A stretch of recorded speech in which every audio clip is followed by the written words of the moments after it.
The Reunited States of America, How We Can Bridge the Partisan Divide. Written by Mark Gerzon. Narrated by Jeff Hoyt. Preface. Walking briskly through the room filled with almost 100 people at small tables, I heard fragments of conversations as each of them explained why he or she had decided to attend our event. But when a young woman said that she was a national security analyst, I stopped. Since our event was about the growing partisan divide in America, I was particularly curious to learn more about why someone focused on foreign policy was here. "My job is about studying threats from abroad," the young woman said. "But I'm here tonight because we Americans don't seem to be able to work together anymore. I am afraid that the biggest threat we face is from within." Although I moved on, I couldn't get the national security analyst's comment out of my mind. As I listened to others share what had motivated them to attend our workshop about bridging the partisan divides, I realized that her comment summed up why I wrote this book and why I hope you will read it. We want to feel safe in our country. We want to have confidence in our future. We want to learn how to deal more constructively with the differences that are splitting us apart. We want our leaders to work together to solve problems and strengthen our country. But even candidates themselves, both left and right, say the system is broken.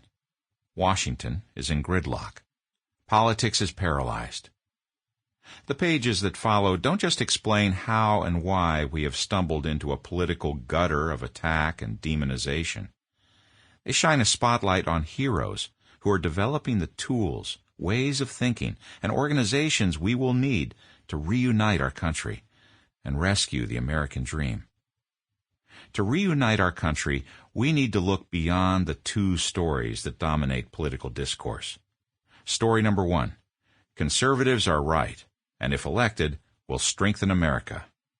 Story number 2, liberals are right, and if elected, will strengthen America. With deep respect for both of these perspectives, I firmly disagree. Neither of these stories reunites and strengthens America. On the contrary, both of these stories ultimately divide and weaken us. Tragically, these two competing, paralyzing narratives and the two parties that claim to represent them consume almost all of the oxygen in the public square. Whatever the issue may be, the two competing armies polarize around it, even if that results in pitting neighbor against neighbor, employers against employees, family members against family members. They may be making all the noise, but they are clearly not doing their job. Only 3 out of 10 Americans actually feel represented in Washington.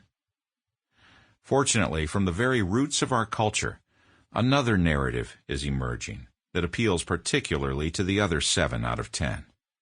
Story number 3. Americans can work together with people different from ourselves to find common ground that can strengthen the country that we all love. In the following pages, you will encounter more than 40 individuals and organizations that prove that story number 3 is based in fact. It is a story about reuniting America. We not only can work together, we already are. We Americans are solving problems and achieving positive results, not despite, but because of our differences. Many of our fellow citizens are living evidence of this third story. They are putting country before party. They are drawing the outlines of a new political map that connects us rather than divides us. They are forming networks and organizations that are building bridges rather than walls. They are bridging the partisan divide in living rooms and in communities, in state legislatures, and on Capitol Hill. Story number 3 does not mean agreeing on everything, nor does it mean being nice or being moderate or splitting the difference. On the contrary, it may mean fighting for what one believes in, but respecting one's adversary for doing the same. It means knowing the difference between an issue on which you are willing to listen and learn and one where you believe you are not. Above all, it means disagreeing strongly without ever forgetting that they probably love America just as much as we do. Sample complete. Ready to continue?